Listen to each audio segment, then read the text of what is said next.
Donc, au début, on avait commencé à parler du baptême dans le Saint-Esprit. On avait expliqué ce que c'est le baptême dans le Saint-Esprit.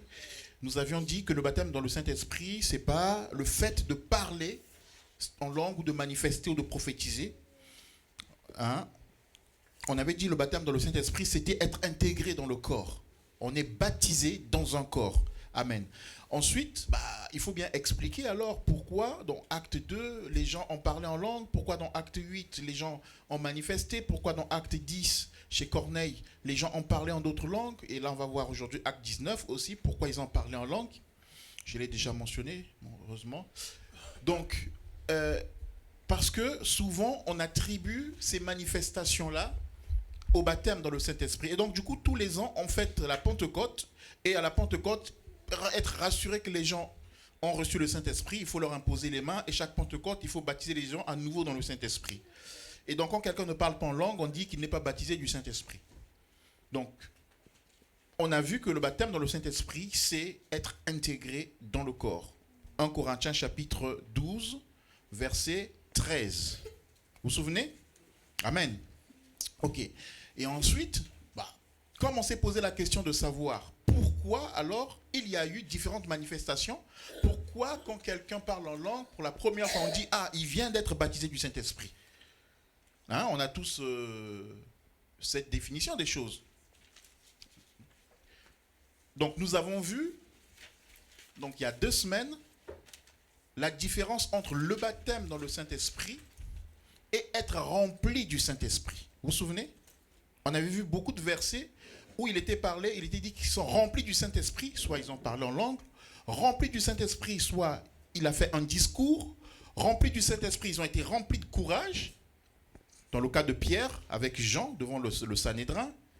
Donc, chaque fois qu'ils sont remplis du Saint-Esprit, il se passe quelque chose. Et on a dit que le baptême dans le Saint-Esprit, c'est une fois. Donc, quand on a lu dans Actes chapitre 11, on a vu que Pierre dit aux apôtres à Jérusalem, quand j'étais chez Corneille, ils ont été visités comme nous la première fois. Il faisait référence à la première fois, il faisait référence à la Pentecôte. Hein, vous vous souvenez? Il ne dit pas comme nous souvent, quand on a été souvent remplis du Saint-Esprit. Mais il dit comme nous la première fois. Et après, il rajoute le verset qui suit, je crois que c'est le verset 16, où il dit « Alors je me suis souvenu de cette parole de Jean-Baptiste qui disait Christ, lui, il vient et il vous baptisera de l'Esprit. » Donc le baptême dans le Saint-Esprit, Pierre est en train de dire que les païens, on a dit les étrangers, donc chez Corneille, ont été baptisés dans le Saint-Esprit en étant intégrés à l'Église. Donc, la différence entre le baptême dans le Saint-Esprit et être rempli du Saint-Esprit, c'est qu'on peut être rempli du Saint-Esprit plusieurs fois, selon qu'on le désire. C'est pour cela que dans Éphésiens, il est dit « Soyez remplis du Saint-Esprit ». Donc, ça veut dire que tu peux être chrétien, mais tu peux être rempli du Saint-Esprit. Donc, c'est selon qu'on le désire, qu'on va être rempli, qu'on va déborder. Mais par contre, on est baptisé qu'une fois. On est baptisé dans le corps. On est plongé dans le corps. C'est le baptême dans le Saint-Esprit. Donc, si quelqu'un parle en langue aujourd'hui, ça ne veut pas dire que c'est aujourd'hui qu'il a été baptisé du Saint-Esprit. C'est que simplement qu'aujourd'hui, il a été rempli. On avait dit être rempli, c'est aussi veut dire être conduit par le Saint-Esprit. C'est la même chose. Être rempli, hein, vous vous souvenez. Et on avait pris l'exemple de... comment il s'appelle? Étienne, quand il fallait établir des diacres, souvenez-vous. On a dit, les apôtres devaient établir des diacres qui devaient servir aux tables. Et donc, ils ont choisi des hommes remplis du Saint-Esprit, remplis de sagesse et qui ont un bon témoignage. Et on a posé la question de savoir, mais comment eux, ils ont su qu'eux, ils étaient remplis du Saint-Esprit? Et on a expliqué que c'était dans le quotidien, sûrement le temps où ils ont vécu ensemble, ils les voyaient, ils voyaient Étienne, ils voyaient les autres, il y avait Nicolas, et ils les voyaient être utilisés, être conduits par le Saint-Esprit, donc être remplis dans le Saint-Esprit. Et puis, avoir un bon témoignage, voilà, et être remplis de sagesse. Ils ont peut-être géré des problèmes, réglé des situations où ils se sont bien comportés. Voilà. Donc du coup, ce jour-là, quand il y avait besoin d'établir des diacres, on a choisi ces gens-là. Amen. Et dimanche dernier, nous avons vu, donc parce qu'il faut quand même répondre à la question de comment ça se fait que dans Acte 2, dans Acte 8, dans Acte 10 et dans Acte 19 qu'on va voir, comment ça se fait que c'est des manifestations différentes à chaque fois. Et donc dimanche dernier, on a vu pourquoi dans Acte 2, ça s'est passé comme ça, quand il y a eu la Pentecôte et en même temps la naissance de l'Église, d'accord? Puisqu'ils sont devenus... C'est là que l'Église a commencé. Et dans Acte 8, on a vu aussi pourquoi ça s'est passé comme ça. Il y a une réponse qu'on va essayer de redonner, puisqu'il y a quelque chose qu'on n'avait pas bien souligné. Dans Acte 8, et puis dans Acte 10, chez Corneille, on a aussi vu dimanche dernier pourquoi ça s'est passé comme ça. Et on a vu, donc tu peux mettre le tableau. Donc on a vu que les choses ne se sont pas toujours passées de la même manière. On a vu que dans Acte 2, ce qui s'est passé, c'est quoi? Il y a d'abord eu un bruit qui est venu du ciel. Un vent impétueux, un bruit. Ensuite, ils ont parlé. Enfin, non, ils n'ont pas encore parlé. Ensuite, il y a eu des langues de feu qui sont apparues. Et après, ils ont été remplis du Saint-Esprit et ils ont parlé en d'autres langues. Et l'objectif, il faut toujours voir l'objectif. Pourquoi les choses se font? Ici, l'objectif du parler en langue, c'était quoi? C'était quel objectif? Qui se souvient? Hein? Évangéliser qui? Non. Ceux qui étaient là, en fait, alors oui, on peut les appeler des étrangers, mais en fait, c'était des Juifs qui habitaient dans les autres pays, voilà, et qui parlaient des langues d'autres pays, qui sont revenus chez eux, et donc, les Juifs qui ne sont jamais allés dans ces pays-là parlaient les langues, glorifier Dieu dans les langues que eux ils connaissaient. Par exemple, toi tu viens d'Allemagne, tu arrives au Congo, tu vois les pygmées qui parlent allemand, qui glorifient Dieu. Tu dis, oh mais comment eux ils parlent allemand? Ils n'ont jamais été. Donc du coup, Dieu a, je ne vais pas dire profité, mais Dieu a saisi ce moment-là où tous les Juifs viennent à Jérusalem pour la Pentecôte, pour que les apôtres parlent des langues connues. C'est pas des rabayos, hein? Des langues connues, pas des langues inconnues, attention, pour que les autres comprennent et qu'ils repartent dans leur pays avec l'évangile. D'ailleurs, ils sont restés longtemps, puisqu'il y a eu 3000 âmes. Il fallait maintenant vendre des biens pour distribuer à ceux qui étaient venus, pas pour rester longtemps. Ok? Donc, si nous voulons, comme nous faisons tous les ans, c'est la Pentecôte, vous allez être baptisé du Saint-Esprit, et vous allez parler en langue, il faut parler des langues connues. Enfin, il faut remplir ces conditions. Si on appelle ça baptême. Et si on s'appuie là-dessus. Donc, il faut toujours voir l'objectif. Pourquoi c'est fait. Deuxième chose, dans Acte 2, chapitre 38, maintenant, on voit que les choses changent. Pierre, quand il prêche, il dit, répentez-vous d'abord et soyez baptisés au nom de Jésus. Ensuite, vous allez recevoir le don du Saint-Esprit. Donc, Pierre, j'ai dit Paul. Pierre établit, c'est pas Paul, c'est Pierre. Pierre établit une structure.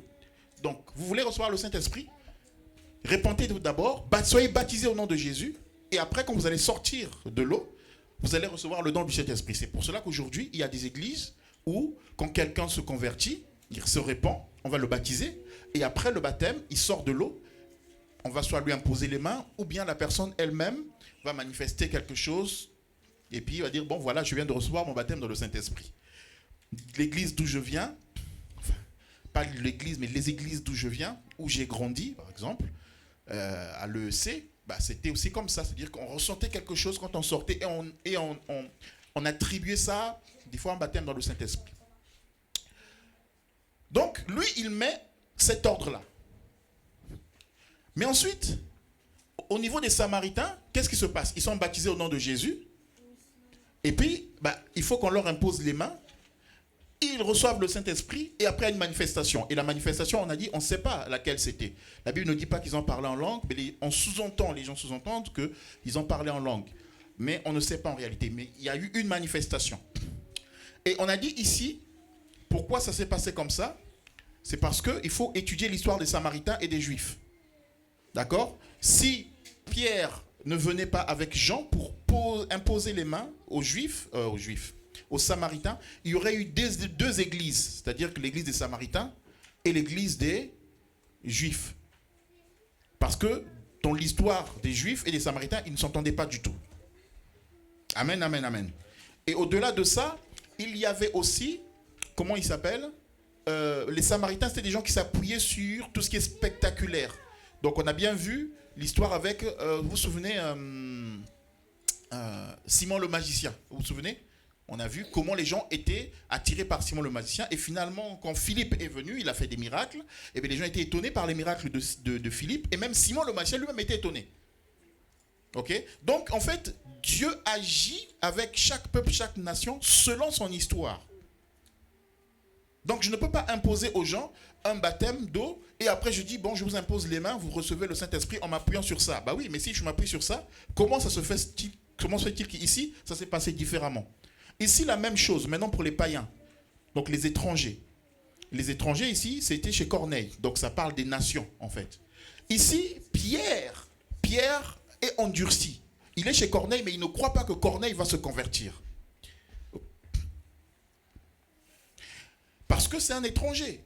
Ils n'ont pas le droit d'aller chez les étrangers. L'évangile, c'est que pour eux. Et qu'est-ce que Dieu fait? Dieu qui voit les cœurs, il voit que Corneille a cru dans son cœur, même s'il ne l'a pas dit, mais Corneille et les gens de la maison ont cru dans leur cœur.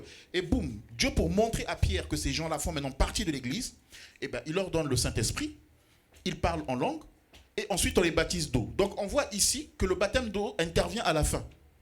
Alors que ici, on dit, il faut d'abord être baptisé, repentance, et ensuite baptême et Saint-Esprit. Mais ici, c'est inversé.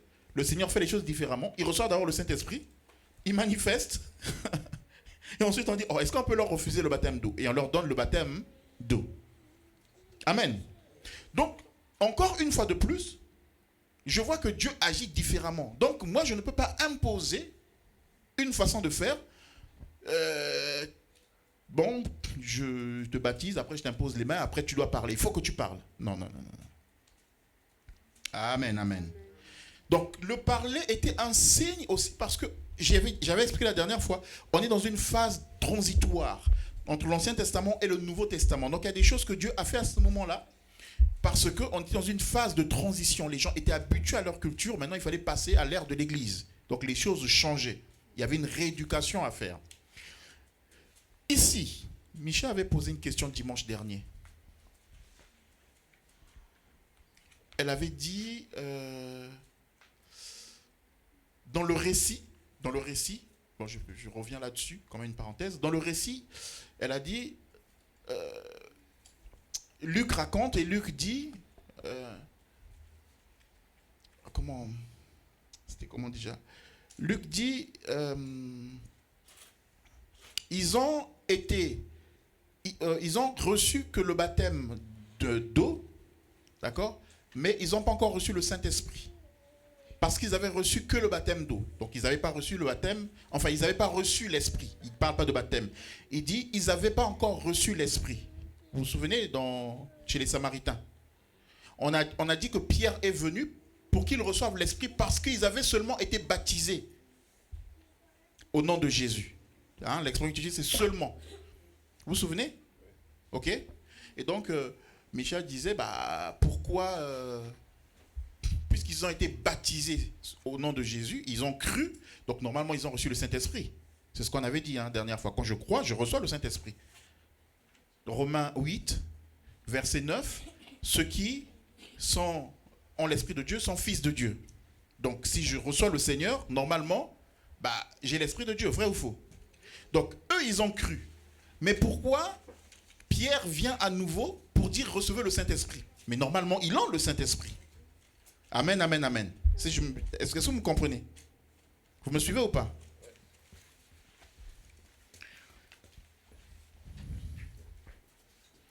Ils ont normalement le Saint-Esprit. Mais pourquoi Pierre dit, bon, il faut qu'on aille pour qu'ils reçoivent le Saint-Esprit? On a donné plusieurs raisons. Et il y a une autre raison pour laquelle on dit ils avaient seulement été baptisés au nom de Jésus. C'est Luc qui raconte l'histoire. Ils avaient seulement été baptisés au nom de Jésus. Donc ça veut dire qu'être baptisé au nom de Jésus ou avoir cru, ça veut dire qu'on ne reçoit pas le Saint-Esprit. C'est ce que ça sous-entend. Mais en fait, il faut comprendre que quand Luc, parce que c'est Luc qui a écrit le livre des Actes, quand Luc raconte cette histoire-là, les épîtres ne sont pas encore finies d'être écrites. Je me fais comprendre ou pas? Quand lui, il fait cette narration, ils n'ont pas encore la Bible comme nous l'avons, complète. Donc, ils n'ont pas encore la doctrine.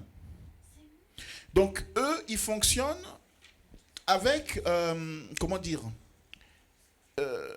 il faut qu'ils voient. C'est-à-dire que quand Philippe a prêché en Samarie, en réalité, ils ont cru, ils ont reçu l'Esprit. Mais comme eux, ils n'ont pas vu une manifestation, eux, ils se disent qu'ils n'ont pas encore reçu l'Esprit. Parce que simplement, ils n'ont pas encore la doctrine. On est dans une phase de transition. Donc, quand il est en train de raconter ça, à cette période-là, Luc ne sait pas que quand tu reçois Jésus, Amen, le Saint-Esprit vient en toi. La doctrine, ils le savent. Ils n'ont pas encore tous les écrits que nous avons. Nous, on a le livre de 1 Corinthiens. Luc ne l'avait pas à l'époque.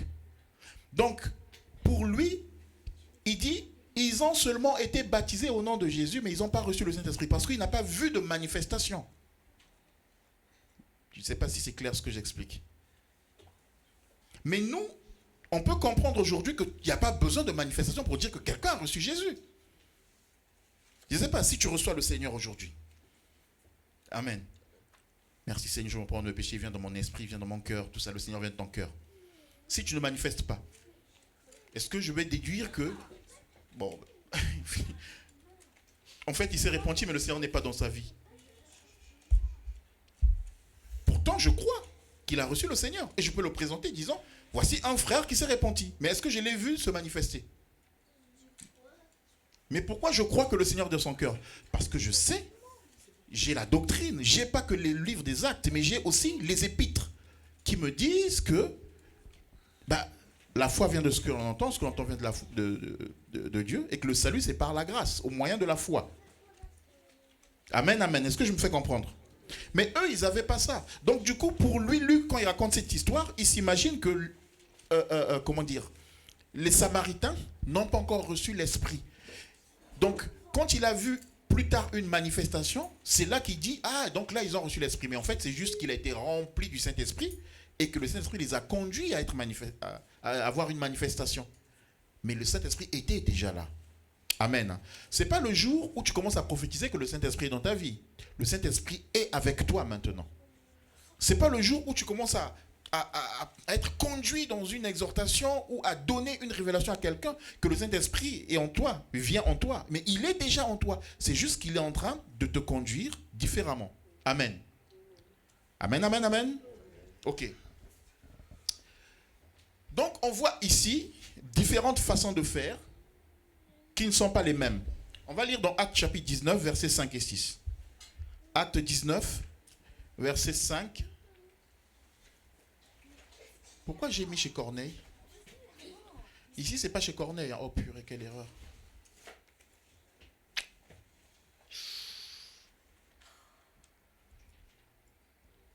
C'est pas chez Corneille. Je suis obligé de modifier la vidéo. Personne n'a vu ça.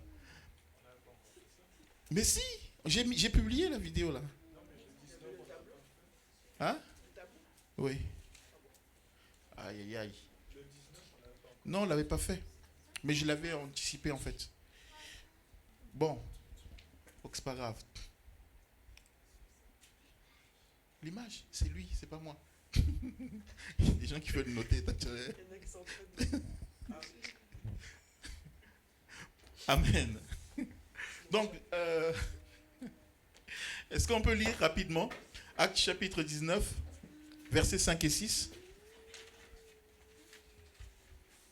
Aïe, aïe, aïe, aïe, aïe, aïe, aïe. Bon, c'est pas grave. Tu m'avais montré comment rajouter. Je vais faire ça, je pense. Je vais pas la supprimer, je vais rajouter. Et ça marche aussi avec les vidéos, non? Oui. Ouais. Aïe, aïe, aïe. Ok. Donc, Actes chapitre 19. On y va, Anthony? Verset. À partir du verset 5, on a dit. Non, on va commencer au verset 19. Au verset 1, pardon. Verset 1 jusqu'au verset 7. Lisons au nom du Seigneur. Pendant qu'Apollos est à Corinthe, Paul traverse la région des montagnes et il arrive à Éphèse. Là, il trouve quelques disciples et leur demande: quand vous êtes devenus croyants, est-ce que vous avez reçu l'Esprit Saint? Ils répondent: Mais nous n'avons même pas entendu dire qu'il y a un Esprit Saint. Paul leur demande, quel baptême avez-vous reçu? Ils répondent, le baptême de Jean. Paul leur dit, Jean a baptisé ceux qui voulaient changer leur vie. Et il disait au peuple, croyez en celui qui va venir après moi, c'est-à-dire en Jésus. Quand les croyants d'Éphèse entendent cela, ils se font baptiser au nom du Seigneur Jésus. Paul pose les mains sur leur tête et ils reçoivent l'Esprit Saint. Alors ils se mettent à s'exprimer en langue inconnue et à parler au nom de Dieu. Ces hommes sont une douzaine. Amen. Amen. Alors, juste une petite particularité. Vous voyez comment la Bible précise? Ils se mettent à parler en langue inconnue. Ici, ils n'ont pas parlé en langue comme dans Acte 2 des apôtres, on parlait des langues connues, ou comme dans Acte chapitre 10 chez Corneille, ils ont parlé des langues connues aussi. La Bible précise, si vous lisez Acte chapitre 2, vous allez voir que ce n'est pas marqué langue inconnue. Si vous lisez Acte chapitre 10, ce n'est pas marqué langue inconnue. Mais ici, eux, ils ont parlé des langues inconnues. Donc, les langues que nous parlons là, quand nous prions. Amen, hein? Ok? Donc, ici, Paul rencontre... D'abord, avant de parler de l'histoire, je vais d'abord préciser quelque chose qui est important. L'apôtre Paul, c'est quelqu'un qui n'a pas marché avec Jésus. Mais c'est un disciple qui a été appelé par Jésus. Il n'a pas marché avec Jésus, mais il était appelé par Jésus comme les autres disciples, comme les autres apôtres. Vous vous souvenez, Jésus, de son vivant, a appelé chaque apôtre. En plus, comment il s'appelle celui qui a vendu Jésus? Quand Judas est mort, les disciples ont remplacé un autre apôtre à la place de Judas en tirant au sort. C'était qui? Matthias, vous vous souvenez? Mais finalement, on n'entend pas parler de Matthias. Jésus lui-même a appelé l'apôtre Paul parce qu'il était sur la route, il est tombé, il a entendu la voix de Jésus qui dit, je suis Christ que tu persécutes. Donc il l'a appelé de la même manière qu'il a appelé les autres apôtres. C'est pour cela que vous allez voir, dans l'histoire de Paul, vous allez trouver des histoires un peu similaires entre Paul et, comment il s'appelle, Pierre. Parce qu'il faut que Paul soit reconnu, d'ailleurs il le dit dans 1 Corinthiens 15, je ne sais pas quoi c'est le verset 8, il parle de lui en disant, je suis l'apôtre en avortant. Je ne suis pas comme les autres. J'ai persécuté l'Église. Mais Dieu veut lui donner une position, une légitimité comme les autres. Parce que, il est appelé par Jésus comme les autres. Et Dieu veut lui donner une légitimité. Donc vous allez remarquer que la vie de Paul, il a fait un peu les mêmes choses que Pierre, les deux. Pierre a ressuscité Tabitha. Paul a ressuscité, comment il s'appelle, Équitus. Vous voyez? Pierre a imposé les mains aux Samaritains pour les intégrer à la vie de l'Église. Et ici, on a vu que Paul a intégré ses disciples d'Éphèse pour les intégrer dans la vie de l'Église. Donc ça, c'est quelque chose à prendre en compte. Ça répond à la question, pourquoi ça se passe comme ça dans Actes chapitre 19? Pourquoi c'est Paul maintenant, ce n'est plus Pierre. Amen. Et ça se passe à Éphèse. Donc, or, on sait que Paul est l'apôtre des étrangers, des païens. Amen, amen, amen. Ok. Donc, c'est quoi l'histoire? Il arrive à Éphèse et la Bible dit qu'il trouve des disciples. C'était des disciples, en fait, de Jean-Baptiste. On avait dit que le baptême de Jean-Baptiste consistait en un baptême de repentance. Ce n'était pas le baptême au nom de Jésus. C'était juste un baptême qui te préparait, de changement de direction, qui te préparait à rencontrer Jésus. Donc, ces disciples-là avaient reçu le baptême de Jean-Baptiste, de repentance. Mais, ils n'avaient pas eu l'information que Jésus est arrivé, il est mort à la croix, il est ressuscité et qu'aujourd'hui, il y a l'église et un baptême au nom de Jésus. Amen, on est d'accord jusqu'ici? Donc c'est pour cela que dans le texte, si tu peux remettre le texte, Paul les rencontre. Je reprécise encore, c'est une période transitoire. D'accord? Paul les rencontre et dit, mais avez-vous reçu le Saint-Esprit quand vous avez cru? Ils répondirent, nous n'avons pas même entendu dire qu'il y avait un Saint-Esprit. Bon, on va faire le pour et le contre. La question de Paul, avez-vous entendu parler, avez-vous reçu le Saint-Esprit quand vous avez cru? Ça sous-entend quoi? Ça sous-entend que quand je crois, je reçois le Saint-Esprit. Amen, hein? Ou autrement, avez-vous été informé? Au lieu de dire avez-vous reçu, peut-être avez-vous été informé que vous avez le Saint-Esprit quand vous avez cru? Et eux, ils répondent, ben non, on n'a même pas entendu parler, dire qu'il y avait un Saint-Esprit. Maintenant, regarde la question qui suit. La réponse qui suit, pardon. Il dit, mais de quel baptême donc avez-vous été baptisés? Ils répondirent, du baptême de Jean. Donc, ça sous-entend que la repentance est le baptême au nom de Jésus. Forcément, pour eux, nous fait parler du Saint-Esprit. C'est un lien avec le Saint-Esprit. C'est-à-dire que dans l'enseignement que nous recevons, nous, aujourd'hui, parce que je répète encore, on a la totalité de la parole. Dans l'enseignement que nous recevons, on sait que quand tu crois, hein, le Saint-Esprit vient en toi. Donc si c'est à nous qu'on posait la question, avez-vous reçu le Saint-Esprit quand vous avez cru? On va répondre quoi? Oui, on l'a reçu. Puisque aujourd'hui, nous, on sait que être chrétien, c'est accepter Jésus, et puis le Saint-Esprit vient en toi. On le sait comment? Avec la parole, les épîtres. C'est par la foi que nous le savons. Mais eux, les épîtres n'étaient pas encore écrits. Ils ne savaient même pas qu'il y avait une nouvelle ère des chrétiens. Donc eux, ils avaient juste reçu le baptême de Jean. Amen. Est-ce que c'est clair ou c'est confus ce que j'explique? Oui. Moi, j'ai envie... Oui. Mm-hmm. Vas-y.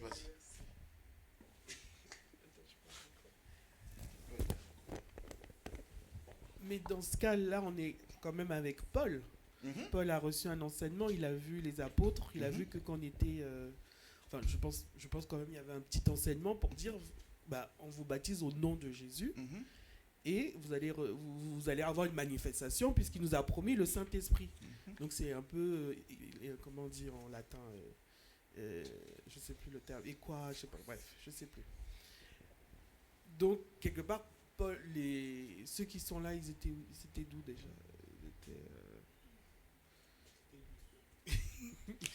Ceux qui sont dans Acte 19, ils ont quand même, comment dire,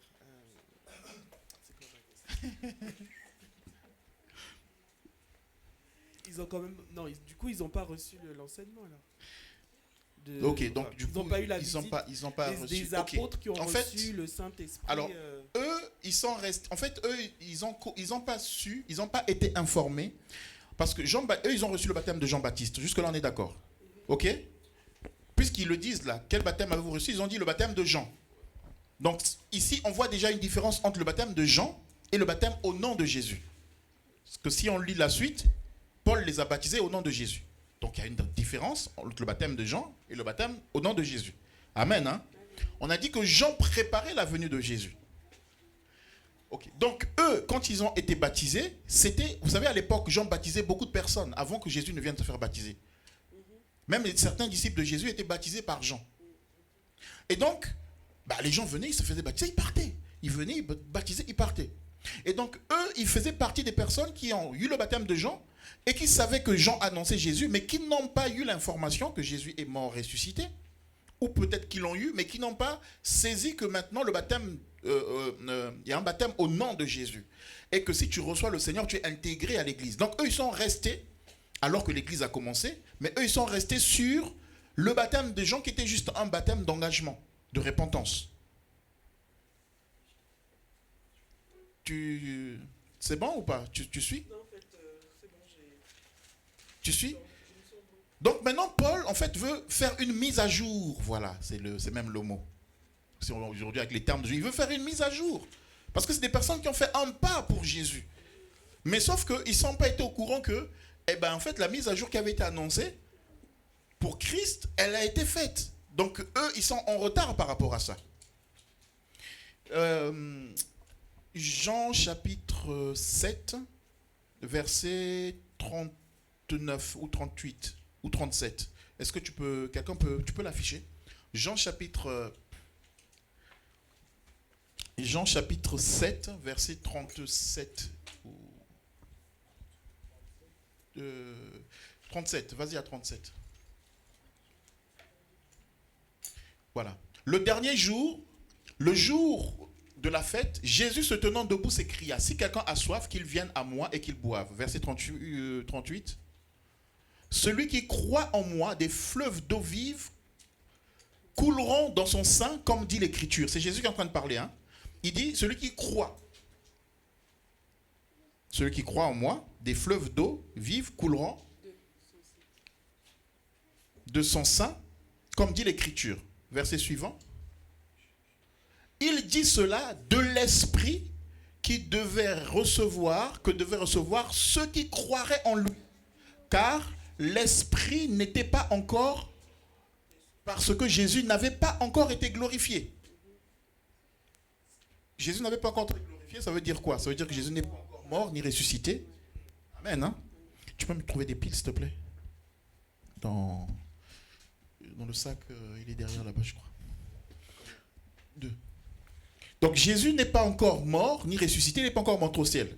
Amen. Hein? Donc il dit ici, il dit cela de l'Esprit que devaient recevoir ceux qui croiraient en lui. Donc c'est à dire que si tu crois en Jésus, tu reçois l'Esprit. Pourquoi? Parce qu'au moment où il est en train de le dire, l'Esprit n'était pas encore, parce que Jésus n'est pas encore mort ni ressuscité. Amen. Maintenant, quand Paul rencontre les disciples de Éphèse, Jésus est mort. Il est ressuscité. Je ne sais pas si vous me suivez. Quand ici Jésus est en train de le dire, il est encore vivant. Donc ils sont encore sous le régime du baptême de Jean. Or, entre-temps, Jésus est mort. Entre-temps, il est ressuscité. Donc il était glorifié. Donc comme il était glorifié, maintenant celui qui croit en qui? En Jésus. Reçoit l'Esprit. Sans qu'on lui impose les mains, normalement. Hein, il reçoit automatiquement. Donc, or, ces disciples-là, eux, ils n'ont pas encore cru en Jésus. Ils avaient entendu parler de Jésus, mais ils sont encore au baptême de Jean.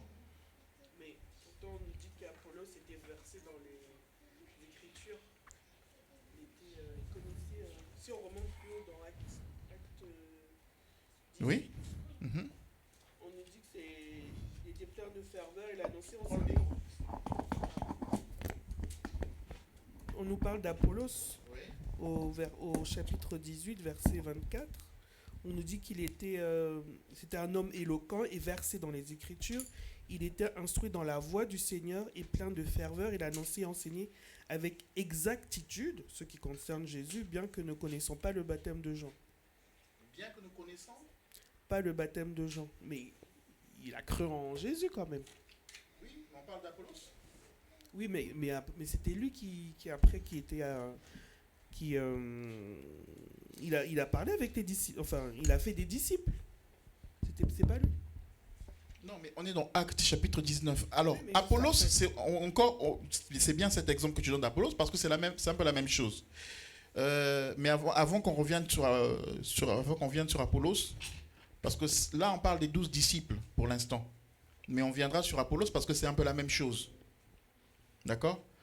Mais pour pas s'embrouiller, restons d'abord sur... Non, je pensais que c'était Apollos qui avait parlé, qui avait fait des disciples. Non. Non. Ça, c'était les disciples de Jean-Baptiste, ce n'était pas les disciples d'Apollos.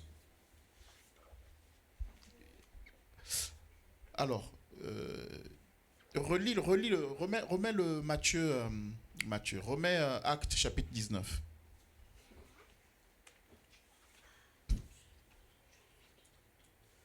Actes chapitre 19. Remonte, s'il te plaît. Il est dit, regarde quand on parle d'Apollos, il est dit, pendant qu'Apollos était à Corinthe, Paul, après avoir parcouru les hautes provinces de l'Asie, arriva à Éphèse. Ayant rencontré quelques disciples, il leur dit, c'était pas Apollos, c'était les disciples. D'accord? C'était les disciples qui avaient entendu parler de Jean-Baptiste. Donc, or, Jean-Baptiste préparait les gens à la venue de Jésus. Sauf que eux, ils n'ont pas juste... Enfin, ils ont été préparés à la venue de Jésus, mais ils n'ont pas su que Jésus est mort et ressuscité, qu'il a été glorifié, et que maintenant, ils peuvent recevoir le Saint-Esprit. Donc, eux, ils sont restés sur l'enseignement de Jean-Baptiste. Et c'est pour cela que, donc, je mets la suite du verset. Avez-vous reçu le Saint-Esprit quand vous avez cru? Parce qu'on a vu dans Jean chapitre 7, verset 39, que quand tu crois, des fleuves d'eau coulent en toi. Le Saint-Esprit vient en toi. C'est ce qu'on vient de lire là tout à l'heure. On est d'accord? Donc, normalement, une fois que Christ est glorifié, donc Paul est en train de leur dire, pour paraphraser, Christ est glorifié maintenant. Quand vous avez cru, est-ce que vous avez reçu le Saint-Esprit comme lui-même l'avait annoncé, qu'une fois que je serai glorifié, ceux qui croiront recevront le Saint-Esprit. Amen. Et donc là, eux ils disent, mais non, on n'a même pas entendu parler du Saint-Esprit. Donc s'ils n'ont pas entendu parler du Saint-Esprit, c'est qu'ils n'ont pas cru en Christ. C'est qu'on ne leur a pas annoncé que Christ était glorifié. Parce que forcément, ça a un lien avec le Saint-Esprit. Amen. C'est bon ou pas? Après, on n'est pas obligé d'être d'accord. Après, il faudra relire, reméditer, voilà. Ok, donc, je vais revenir sur Apollos, comme ça, tout à l'heure, on va... Donc, mais finissons d'abord là. Donc, descends, s'il te plaît. Il dit donc de quel baptême avait donc été baptisé? Donc, du baptême de Jean. Et donc, la suite.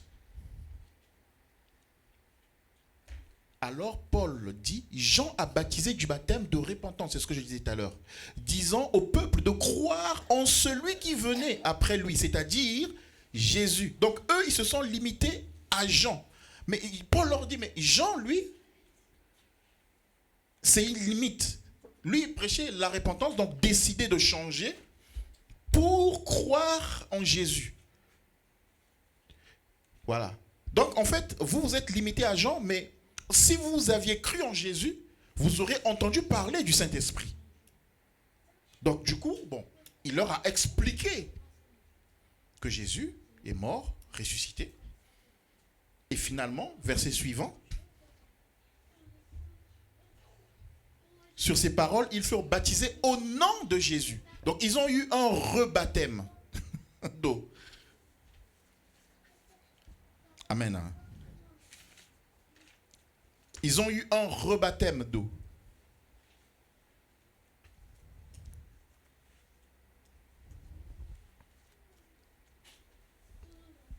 Ok? C'est pour cela que je répète encore que, vous voyez, ces choses-là, on est dans une phase transitoire où on passe de l'Ancien Testament au Nouveau Testament, des disciples qui étaient avec Jean. Donc, il y a des choses, on ne va pas rebaptiser les gens. Puisque nous, aujourd'hui, on ne nous prêche plus le baptême de Jean-Baptiste. Nous, on nous prêche directement le baptême de Jésus. Puisque Christ, à notre période, Christ était déjà mort. Donc, on n'est pas comme eux qui avaient entendu parler du baptême alors que Christ n'avait même pas encore commencé son ministère.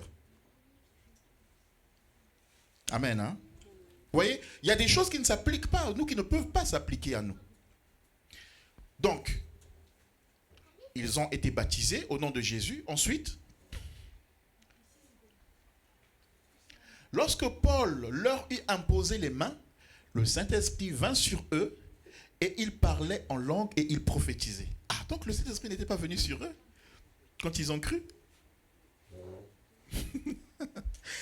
C'est-à-dire que Paul leur a expliqué, on a vu tout ensemble, non? Paul leur a expliqué qu'il faut croire en Jésus qui devait venir. Donc ils ont cru. Parce que le baptême, on a dit, c'est montrer que j'ai cru de façon publique. Donc, quand ils ont cru, ils ont reçu Jésus. Est-ce que quand ils ont reçu Jésus, le Saint-Esprit n'est pas venu en eux? Puisque là, on nous dit, le Saint-Esprit est venu sur eux comme Paul a imposé les mains. Donc, quand Paul a présenté Jésus et qu'ils ont cru, est-ce que le Saint-Esprit n'est pas venu sur eux?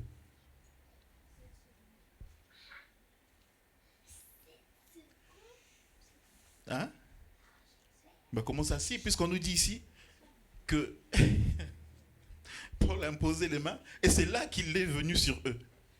Ça veut dire qu'ils ont manifesté. Ça veut dire qu'ils ont manifesté, mais ça ne veut pas dire que c'est là que le Saint-Esprit est venu. Amen. Hein? Parce que si on considère que le Saint-Esprit est venu sur eux, comme Paul a imposé les mains, ça veut dire que chez Corneille, il y a une contradiction. Puisque chez Corneille, on ne leur a pas imposé les mains, ils ont cru dans leur cœur et le Saint-Esprit est venu sur eux.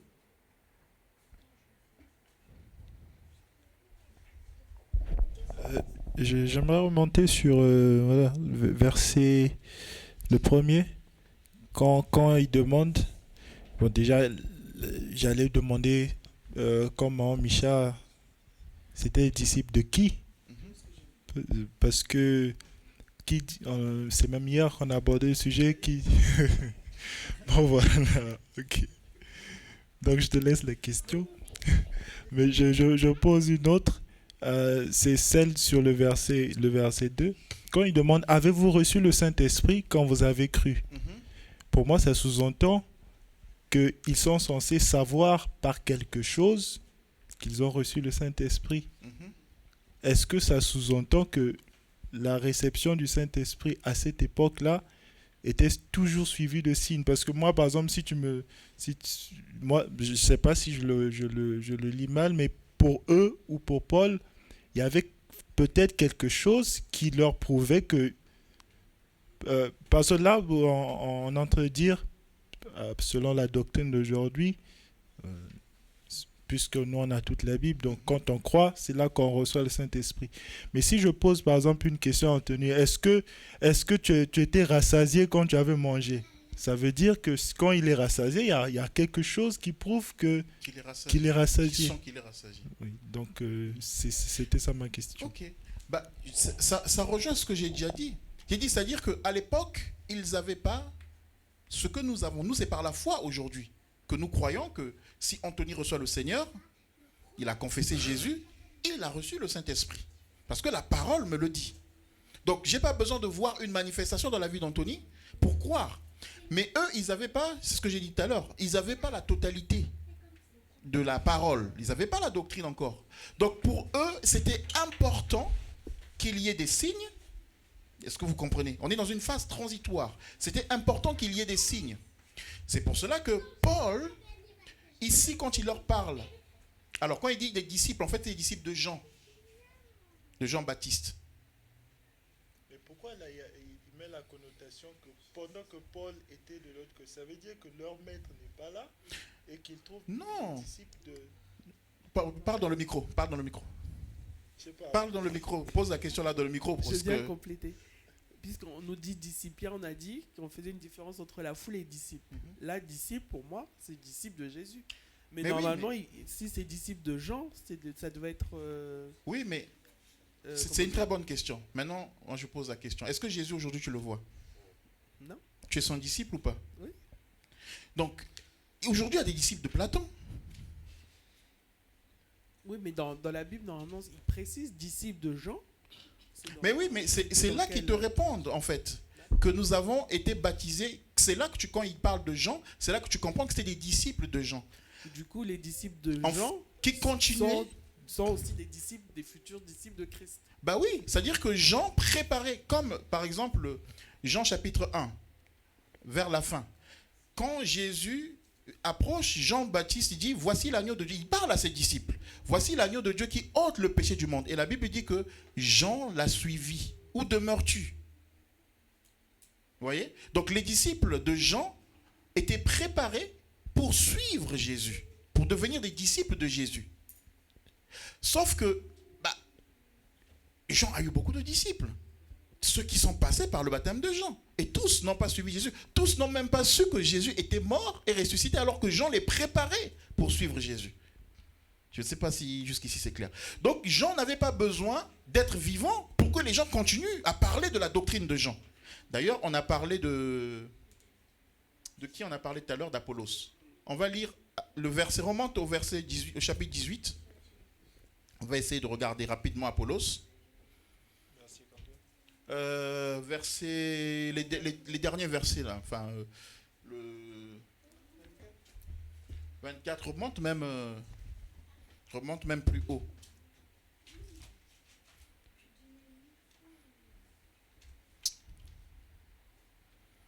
Commence au verset 24. Est-ce que quelqu'un peut lire? Je lis la parole. Un juif originaire d'Alexandrie du nom d'Apollos était arrivé à Éphèse. C'était un homme éloquent et versé dans les Écritures. Il était instruit quant à la voie du Seigneur et plein de ferveur. Il annonçait et enseignait avec exactitude ce qui concerne Jésus, bien que ne connaissant que le baptême de Jean. Il se mit à parler avec assurance dans la synagogue. Après l'avoir écouté, Aquilas et Priscille le prirent avec eux et lui exposèrent plus exactement la voie de Dieu. Comme il voulait aller en Archaïe, les frères l'y encouragèrent et écrivirent aux disciples de lui faire bon accueil. Dès son arrivée, il se rendit par la grâce de Dieu très utile aux croyants. En effet, il refutait avec force les Juifs en public et il démontrait par les Écritures que Jésus est le Messie. Jésus est le Messie. Avant, il parlait avec exactitude de Jésus, mais du Jésus qui devait venir, mais pas du Jésus qui est venu et ressuscité. Parce qu'il continuait à se baser sur le baptême de Jean. Pourtant, Jean n'était plus là. Donc, il y avait beaucoup de Juifs comme ça qui étaient restés sur la doctrine de Jean-Baptiste. Je ne sais pas si je me fais comprendre. D'accord? Et donc, Priscille et Aquilas, c'est des personnes que si vous lisez toujours le même chapitre plus haut, c'est un couple qui a marché avec Paul. Donc, pendant qu'ils étaient avec Paul, Paul leur a expliqué, voilà, ce que c'est Jésus, qu'est-ce que Jésus implique dans nos vies, qu'il est mort, il est ressuscité, il a été glorifié. Donc, quand je crois en lui, j'ai le Saint-Esprit. Et donc, eux, Priscille et Aquilas, n'étaient plus avec Paul. Et ils voient Apollos en train de prêcher. Ils disent, il prêche bien, avec exactitude, tout ce qui concerne Jésus. Mais il est limité. Il a la révélation de Jean-Baptiste par rapport à Jésus. Mais il n'a pas la révélation il n'a pas la mise à jour de Christ qui est mort et ressuscité et aujourd'hui qui nous intègre à l'église. Amen. Hein? Et donc Priscille et Aquilas lui disent, écoute, viens. Ils le prennent à côté. Ils ne le confortent pas pendant qu'il prêche. Hein, ce que nous faisons souvent. Ils le prennent à côté et ils lui disent, frère, viens, on va te montrer encore plus en ce qui concerne Jésus. Et donc, finalement, il réfutait ce que les Juifs disaient parce qu'il démontrait que Jésus maintenant est le Messie. Vous voyez? Donc lui, comme les autres disciples, anciens disciples de Jean, mais qui continuaient à s'appuyer sur le baptême de Jean, ils sont restés, ils n'ont pas eu cette mise à jour-là. Donc Paul, du coup, est-ce que ici, c'est un peu clair ou pas? Hein? Vous voyez, nous, je répète encore une fois de plus, nous on a tout. C'est-à-dire que nous, on n'entend plus prêcher. On ne nous prêche pas le baptême de Jean, nous. On nous prêche Christ, mort et ressuscité. Eux, on leur prêchait d'abord, change de comportement. C'est tout. Mais ce n'est pas par la puissance de l'Esprit, puisque Christ n'est pas encore glorifié. Donc, ce n'est pas le Saint-Esprit qui vient t'aider. Alors, il y a quelque chose que tu as dit. Voilà. Donc, du coup, par rapport à la question que notre frère a posée, donc eux, ils avaient besoin que quelque chose soit manifesté. Ou Dieu permettait qu'il y ait une manifestation parce que, d'un côté, comme j'ai dit, et Pierre ne croyait pas que les païens allaient intégrer l'Église. Amen. Chez les Samaritains, ils ont vécu avec plein de manifestations. Donc, un Dieu qui vient et il n'y a pas de manifestation, pour les Samaritains, non. Ils ont vécu similairement les magiciens. Dans Acte 2, pour les disciples, donc les apôtres qui étaient dans la chambre haute, il fallait que la parole soit annoncée à d'autres. Donc, ils ont manifesté. Et en plus, ils ont vu qu'ils étaient, alors ils ont dit qu'ils étaient ivres, ils ont pris un vin doux, mais en fait, c'était le Saint-Esprit. Donc, ici maintenant, avec Corneille, avec les disciples de Jean, une fois qu'ils ont cru, Paul a voulu, c'est même pas pour, je pense que c'est même pas pour Paul, ça c'est moi qui le pense. Je pense que c'est même pas pour lui, mais c'était pour que eux croient maintenant que le baptême qu'ils ont reçu là est différent de ce qu'ils avaient reçu à l'époque de Jean. Donc il a voulu qu'il se passe une manifestation. Qu'ils soient remplis du Saint-Esprit et qu'il y ait une manifestation pour eux, pour leur faire comprendre que voilà, vous êtes maintenant différents ce que je viens de vous prêcher de Christ, c'est une réalité. Amen. Et qu'il y a une vie dans cela. C'est différent du baptême de Jean. Amen, amen, amen, amen. Pourquoi? Parce qu'on revient à la raison. Ils n'avaient pas les épîtres.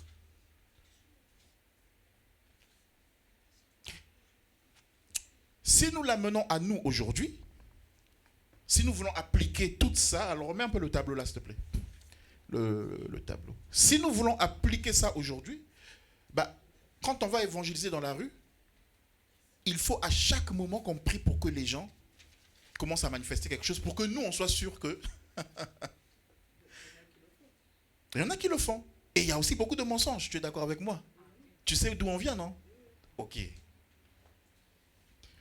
Ou ça allait encore plus loin, c'est-à-dire qu'on vomit, tout ça, et puis on sort. Mais on n'est même pas encore sorti de là.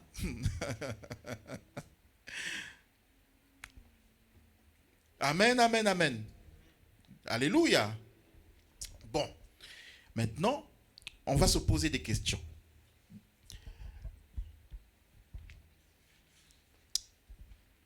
Actes chapitre 8. On a vu que dans Actes chapitre 8, ils ont imposé les mains, ils ont reçu le Saint-Esprit à une manifestation. C'était qui? Philippe était là ou pas? Ici. Philippe était là ou pas? En Samarie, quand ça s'est passé? Philippe. Oui, il y avait Pierre et Jean, mais est-ce que Philippe était là?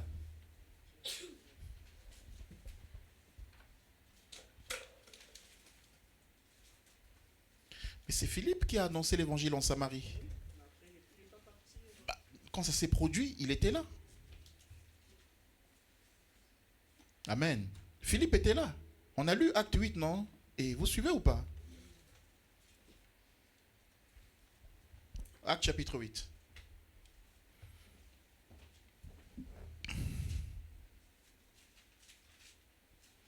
Acte chapitre 8.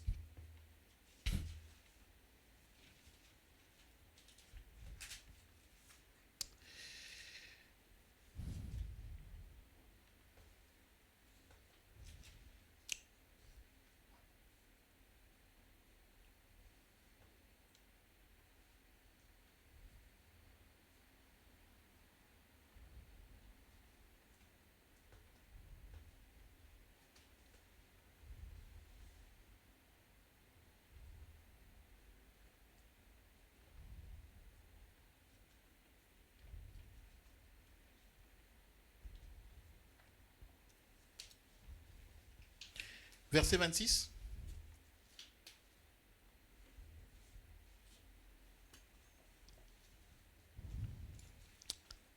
Acte chapitre 8, verset 26.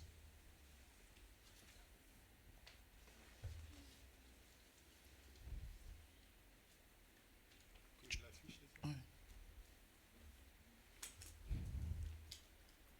Acte chapitre 8, verset 26. Il est quelle heure?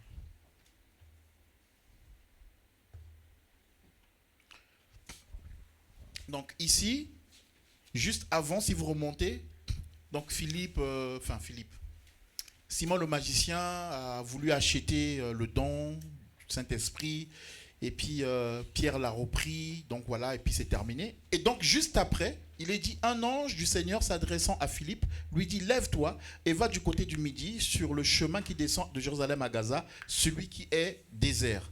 Donc Philippe était encore avec Pierre et Jean quand toutes ces choses se sont passées. Quand Pierre a imposé les mains et qu'il y a eu des manifestations. Amen. Hein?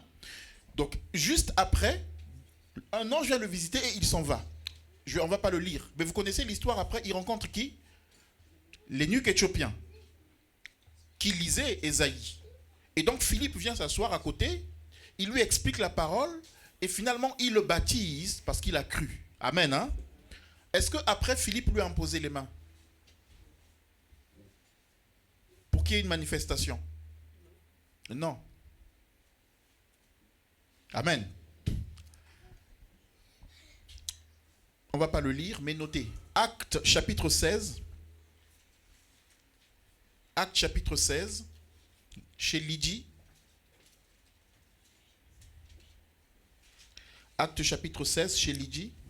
Vous connaissez l'histoire de Lydie?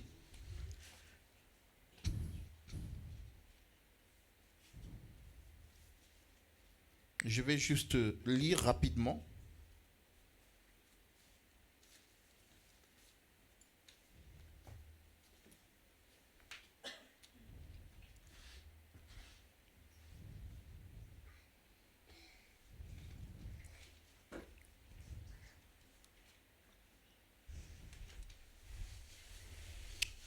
Je lis la parole. Vous êtes avec moi? Acte chapitre 16, verset 14. L'une d'elles, nommée Lydie, marchande de pourpre de la ville de Thyatire, était une femme craignant Dieu, et elle écoutait. Le Seigneur lui ouvrit le cœur pour qu'elle soit attentive à ce que disait Paul. Lorsqu'elle eut été baptisée avec sa famille, elle nous fit cette demande: si vous jugez fidèle au Seigneur, entrez dans ma maison et demeurez-y. Et elle nous pressa par ses instances. Voilà. On s'arrête là. Elle a cru avec sa maison, elle a été baptisée. On ne lui a pas imposé les mains. Vous allez remarquer que l'apôtre Paul, souvent quand il va intervenir, les gens ont cru, ça s'arrête là. Exceptionnellement, il a fait avec ce qui était encore dans la doctrine du baptême de Jean-Baptiste. Mais vous allez remarquer, vous lisez les Actes, Paul, là où il arrive, il évangélise, les gens ont cru. Et ça s'arrête là. Amen, amen. On prend un dernier exemple, toujours dans Acte 16.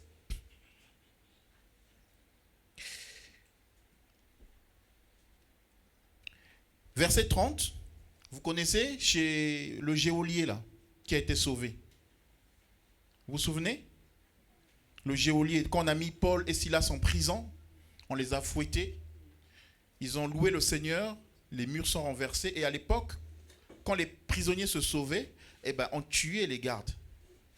Donc du coup, le garde de prison, le geôlier qui était là, s'est dit, de toutes les façons, on va me tuer. Donc je préfère me donner la mort. Et là, Paul le saisit, dit, non, ne fais pas ça. Regardez ce qu'il est dit. Il les fit sortir et dit, Seigneur, que faut-il que je fasse pour être sauvé?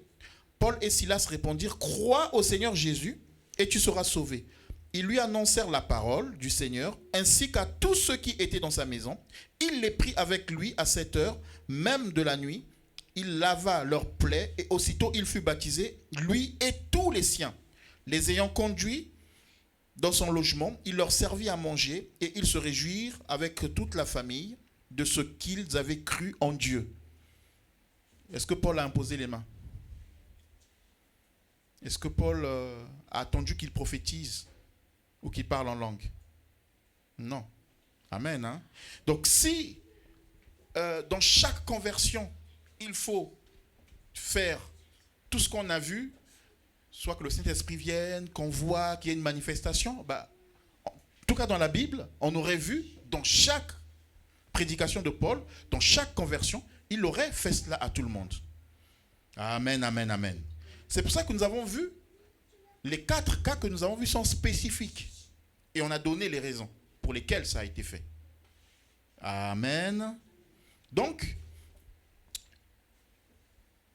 le Seigneur, quand tu crois au Seigneur, tu es sauvé. Le Saint-Esprit est en toi. Romains, chapitre... Alors, j'aime bien l'exemple que Gudrich a donné. Quand il a parlé, par exemple, d'Anthony, s'il mange, il va sentir qu'il a mangé. Ça rejoint Romains chapitre 8. Romains chapitre 8, je ne sais plus quel verset, mais qui dit que le Saint-Esprit atteste à notre esprit que nous sommes enfants de Dieu. Donc, je n'ai pas besoin que quelqu'un d'autre atteste que je suis enfant de Dieu. Alléluia. Le Saint-Esprit parle à mon cœur. Donc, c'est comme Anthony, on a dit, s'il a mangé, je ne sais pas pourquoi il a pris l'exemple de manger, mais bon, c'est qu'Anthony aime bien les tacos. Donc, si Anthony a mangé, et puis il vient à Saint-Pierre-Canivet, on dit, Anthony, tu as mangé?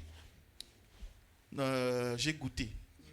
Donc, il sent à l'intérieur de lui que le tacos là, c'était juste un goûter. Mais moi, je ne peux pas le sentir. Amen. Hein? Surtout que son ventre est plat. Même quand il tape 5 bols de riz, son ventre ne bouge pas. Amen, amen, amen. Mais moi, je ne peux pas le sentir. Mais lui, la boule de riz dedans atteste qu'il a mangé.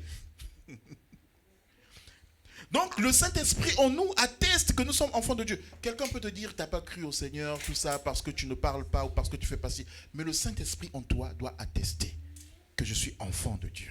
Ça, c'est super important. Combien de fois, nous, on n'a pas entendu? Hein? Même, elle est là, on était dans l'église. Hein? Un jour, on était dans l'église, dans une église, je ne vais pas citer le nom. Et puis, tout le monde prie en langue, tout ça, tout ça. Moi, j'étais là. Je sais prier aussi en langue. Mais, bon, on disait aux gens, allez, on y va, allez, on prie en langue, allez, tout le monde. Et puis, moi, j'étais là, moi, je priais en normal, quoi. Et donc, les gens me prenaient pour un inconverti. Devant témoin, hein, je parle. Les gens me prenaient pour un inconverti. Et puis, un jour, celui qui dirigeait prend le passage de 1 Corinthiens 14, il dit, celui qui prie en langue, parce que Paul fait un raisonnement, celui qui prie en langue parle à lui-même, s'édifie lui-même. Donc, que faut-il faire? C'est Paul qui dit, que faut-il faire? Il dit, il faut que je parle en langue et aussi que je parle en intelligence. Il dit pourquoi? Quand je parle en langue, mon intelligence est stérile. C'est Paul qui dit ça. Donc, pour que mon intelligence ne soit pas stérile, que faut-il faire? Il faut que je parle en langue, mais aussi il faut que je parle en intelligence. C'est un raisonnement que Paul tient. Et puis, le serviteur de Dieu qui conduisait à ce moment-là, il dit, bon, vous voyez ce que Paul a dit? Celui qui parle en langue, qui prie en langue, son intelligence est stérile. Donc, nous allons prier pour que notre intelligence soit stérile. Les gens ont commencé à prier. Je déclare mon intelligence stérile. Moi, je suis venu, j'ai touché Michel, j'ai dit, toi, je t'ai épousé, hein.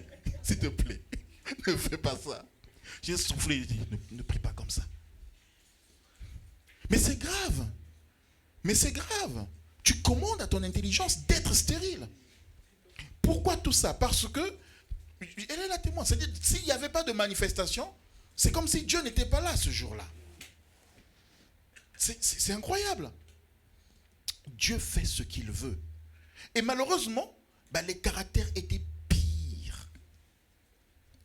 C'est incroyable. C'est-à-dire que même pour venir à l'église, tu vois deux frères qui font la course, ils se voient, ils doublent l'autre, ils doublent parce que lui, s'il arrive en premier, il prend l'autorité dans toute la salle, c'est lui qui dirige tout, et puis l'autre, il ne va même pas les calculer avec son groupe.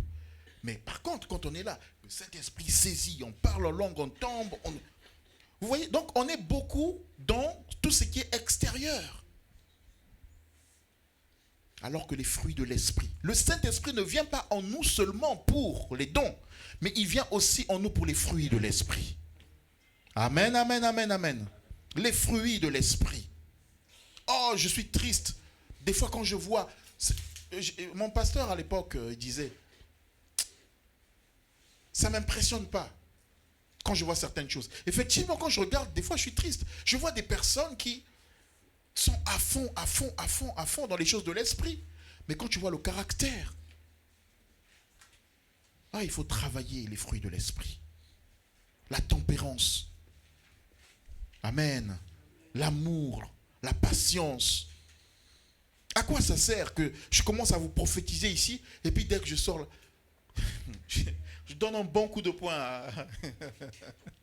Non, ça peut arriver.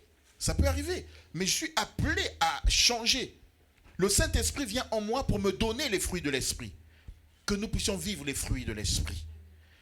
Que nous puissions vivre les dons de l'Esprit et les fruits de l'Esprit. Alléluia. Amen, amen, amen, amen. Regardez quand Pierre dit, choisissons des hommes qui sont quoi? Remplis de sagesse, qui ont un bon témoignage, et il rajoute quoi? Qui sont remplis d'esprit. Tout va ensemble. Il y a le témoignage aussi. Il y a l'esprit aussi. Donc il y a les fruits de l'esprit, qui est le témoignage, mais il y a aussi les dons de l'esprit. Amen, amen, amen. Il faut qu'on soit équilibré dans l'église. Donc, je prie ce matin pour que tu ne vives pas dans une culpabilité, mais que tu marches dans l'équilibre, que nous puissions marcher dans l'équilibre. Alléluia. Nous avons été baptisés dans un corps et Dieu nous utilise comme il veut et quand il veut. Que Dieu nous bénisse. Amen. Est-ce qu'on peut se lever? On va prier et on va clôturer ces instants. Alléluia. Merci Seigneur.